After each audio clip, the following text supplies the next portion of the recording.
I don't have a rear view mirror.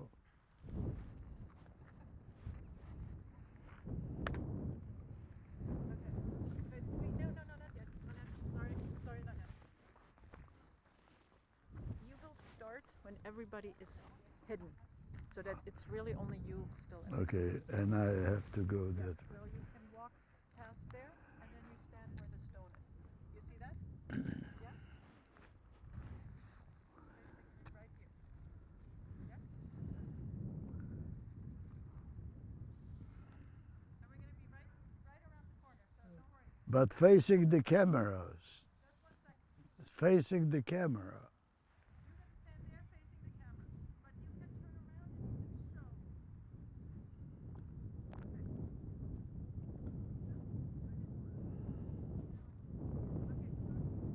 I know. Just one thing. I'm out. You're out?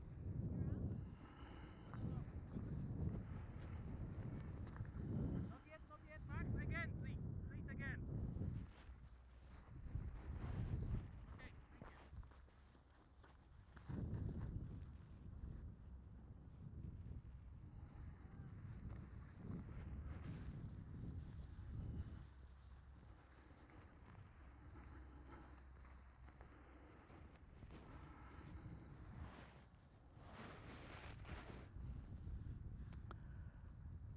Can you imagine, as a 14-year-old youngster that spent 5 days without any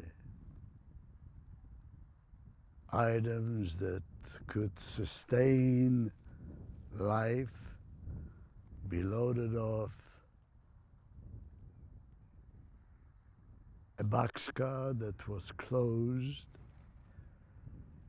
not mentioning the smell impregnated in the wood from previous rides, and with the activity for 5 days, even without eating or drinking, arrive at the place that's maybe a couple of football fields away from here, and then seeing a sign of a building that you see right here. Now, the first view was the side, and as we got closer, there was a loudspeaker on one of these corners. It was at dusk, and the 2 small lamps provided the visual thing of the building. But if you ever were in a situation that there was hope, that after not being able to lay down to sleep, standing room only, not knowing if a person to you was alive or not, you saw a White House, hoping that maybe the place that you're going to and you might have been promised would have facilities such as that. Continuing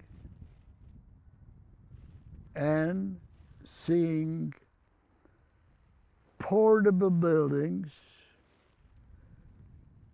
human beings being guarded and mistreated, some of them lying on the ground, some of them placed in portable buildings, then also seeing selection being made for able bodies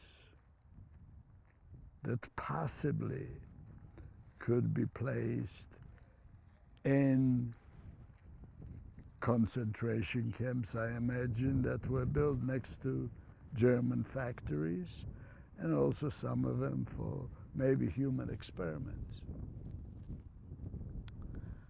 it is undescribable of how a youngster feels when all this is happening simultaneously without any warning and without knowing what the next step is.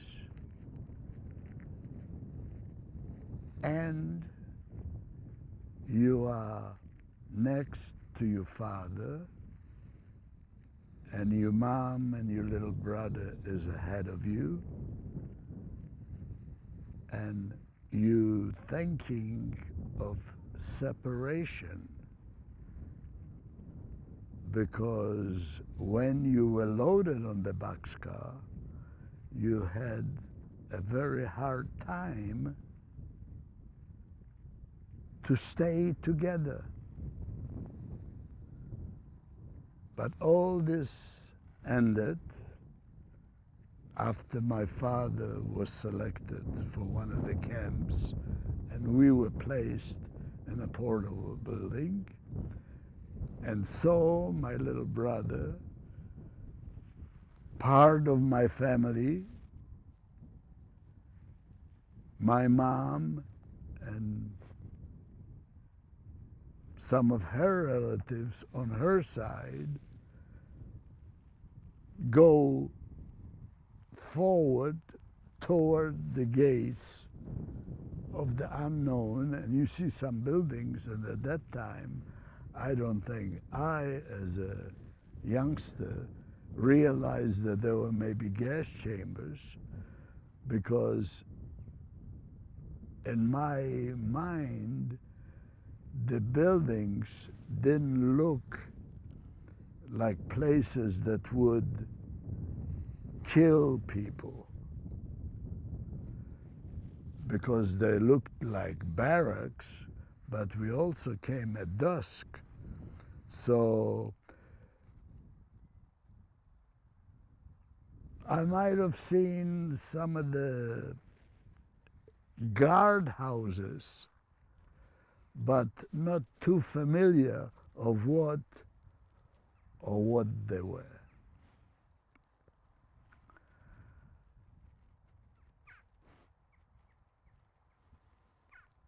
I try to maybe express some more feelings, but I'll have to close my eyes, and maybe something else will appear. And all I can remember is that my little brother wasn't too happy with the surroundings or the way he was treated, but with all the people, I could hear his voice either through crying or expressing dissatisfaction, but being mixed in with all the people, a crowd that sometimes stepped on each other or were pushed or maybe fell against each other. Nothing that could be really helped.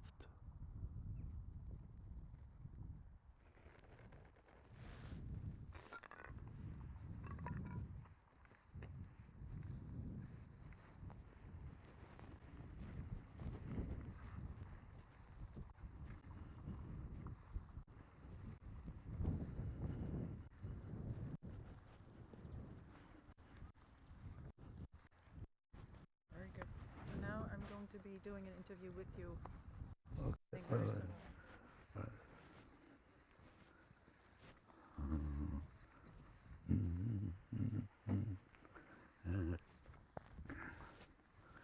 You know, when I